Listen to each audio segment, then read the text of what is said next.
আপনারা সবাই জানেন আসলে বাংলাদেশে আজকে একটা তারা বিজয় দিবস। তারা যে কোটা সংস্করণ বা কোটা সংরক্ষণের বিরুদ্ধে যে একটা বিগত অনেকদিন ধরে আন্দোলন চলছে, এই আন্দোলন আজকে পরিসমাপ্তি করছে। বাংলাদেশে বর্তমান নেই, যদি আজকের দিনে যিনি প্রধানমন্ত্রী ছিলেন, যিনি পদত্যাগ করেছিলেন, বর্তমানে ভারতে অবস্থান করছে, মানে আমাদের দেশে অবস্থান করছে, দিল্লিতে। এইবার কিছু কিছু ভিডিও আইতেছে যে দেখা যাচ্ছে কিছু হিন্দু বাড়িঘর, কিছু হিন্দু মন্দিরে আগত করতেছে। অ্যাকচুয়ালি এটা নিয়ে সেটা অনেকে আমাদের ত্রিপুরা রাজ্যে বা আমাদের পার্শ্ববর্তী অন্যান্য রাজ্যে এটা প্রতিক্রিয়া দেখা যাইতেছে যে একটা জাতিগত সাম্প্রদায়িক উস্কানিমূলক বিভিন্ন ধরনের মিডিয়া নিউজ চ্যানেলগুলি বিভিন্নভাবে পোস্ট করতেছে। এই বিষয়গুলি আমি একটু ক্লিয়ার করতে চাইতেছি। এই বিষয়গুলো সম্পূর্ণ ভিত্তিহীন। আর যারা করতেছে, বাংলাদেশের ম্যাক্সিমাম মানুষ বলেন আমরা হিন্দু, বলেন আমরা মুসলমান, তাদের মানসিকতা এই রকমের। একটা সুযোগ পেলে লুটপাট করবো। ভাই, আমি বাংলাদেশ দুইবার গেছি, 6 মাসের অন্তরে দুইবার গেছি বাংলাদেশ, আমি নিজে গেছি। বাংলাদেশের আইন শৃঙ্খলা তৎকালীন সময়ে কোনো কিছুই ছিল না। বাংলাদেশের মানুষ, ম্যাক্সিমাম মানুষ, নিজের দেশের মানুষ, নিজের এলাকার মানুষ, নিজের মহল্লার মানুষ সেফটিভাবে হাঁটাফেরা করতে পারে না, সেটা আমি নিজে সাক্ষী।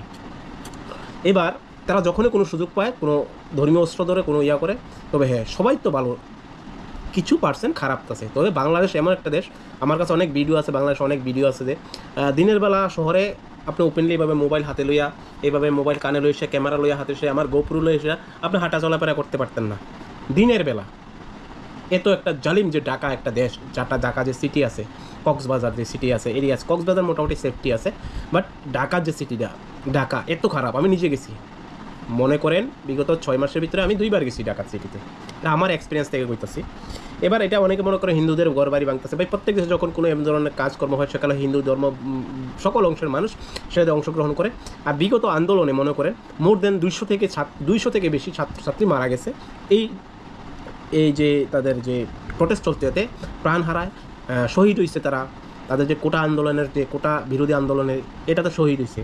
এবার অনেকে এটা পোস্ট করতেছেন যে হিন্দুদের বাড়িঘর আক্রমণ করতেছে, মন্দির আক্রমণ করতেছে। ভাই, এটি কিছু ধরনের মানুষ আছে, এটি মানুষ নেই, এটি অমানুষ।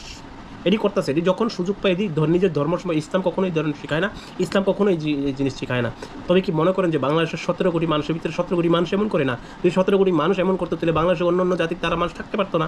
তবে কিছু সংখ্যক অসভ্য আছে, এটি ইসলামের নামে বা খ্রিস্টানের নামে বা হিন্দুর নামে তার সমাজের ভিত্তিতে একটা বিড়ম্বনা সৃষ্টি করে, সমাজের ভিত্তিতে একটা মানে অরাজনীতিতে একটা সৃষ্টি করে, সমাজের একটা বৈষম্যতা সৃষ্টি করে। এবার বাংলাদেশের কথা গাই, বাংলাদেশ যখনই কোনো সুযোগ পাইব, ভাই আপনার হাতে মোবাইল চুরি করে লিয়ে দেবো, আপনারা খুন করে দেবো, 100 টাকা লাগে আপনারা মার্ডার মারিয়ে দিব।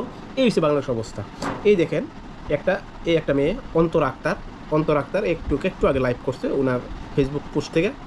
এই অন্তর আক্তার লাইভ করছে, মানে তারা বিজয় ঘোষণা করছে, বিজয় পাইছে, হের বাবার দোকান, হের দোকান চা সব লুট করে লিখেছে। তাহলে হ্যাঁ তো একজন মুসলমান না? তাহলে এটাতে ধর্মীয় এই জিনিসটা লাগানো আমি মনে করি ঠিক না। কারণ বাংলাদেশে এমন ঘটনা হবে, যখন সুযোগ পায়, আপনি নিজে যখন কোনো সময় যদি সময় পান, ভবিষ্যতে যদি যাওয়া সম্ভব হয়, যাই দেখবেন যে একটু সুযোগ পাইছে তো 100 টাকা লাগে একটা কাজ করতে তারা দ্বিধাবোধ করে না। এমন ধরনের মেন্টালিটি, তারা মানসিকতা এমন। ম্যাক্সিমাম যারা দেশের মধ্যে থাকে সিটিগুলিতে এমন একটা অবস্থা, যখন সুযোগ পাইছে কিছু অসাধু মানুষ আছে, এগুলি চুটপাট যা আছে করবে, এসে তাদের চিন্তাধারা, এসে তাদের মানসিকতা। তো এই জিনিসটি আমাদের এরিয়ার মধ্যে বা আমাদের দেশে এই জিনিসটি ছড়াইবেন না। কারণ তাদের মানসিকতা আর আমাদের মানসিকতা রাত পার্থক্য। আর কোনো ধর্মের সাথে, কোনো জাতির সাথে জড়ানো ঠিক না। কারণ কোনো ধর্মীয় স্থানে আমি সবসময় মনে করি, আমার যেমন মন্দির যতটুকু গুরুত্বপূর্ণ, আমার মসজিদ যতটুকু গুরুত্বপূর্ণ, যতটুকু সম্মানের জায়গায় দেখি, আমি একটা মন্দিরকেও দেখি, একটা গির্জাকেও দেখি। কারণ এটি ধর্মীয় প্রতিষ্ঠান, এটা শান্তির জায়গা, এখানে মন গেলে শান্তি পায় প্রত্যেকটা। যদি আমি মন্দিরে যাই না, গির্জায় যাই না, অন্য যাই না, কিন্তু আমার পার্শ্ববর্তী অন্যান্য মানুষরা যায়, আমার ভাইয়েরা যায়, আমার বোনেরা যায়, ওখানে শান্তি তৃপ্তি লাভ করে। তো এদের কথায় কোনো কর্ণপাত করবেন না। তবে অন্যায়ের বিরুদ্ধে সবাই একসাথে প্রতিবাদ করা, সেটা আমাদের প্রয়োজন। তো তাতে আমাদের একতা প্রয়োজন। আর বর্তমানে এই পরিস্থিতিতে আর তাদের যে ছাত্ররা যে জিনিসটা সত্যি মানে শিখিয়ে দিয়েছে বর্তমান পৃথিবীকে। সবাই ভালো থাকবেন। জয় হিন্দ।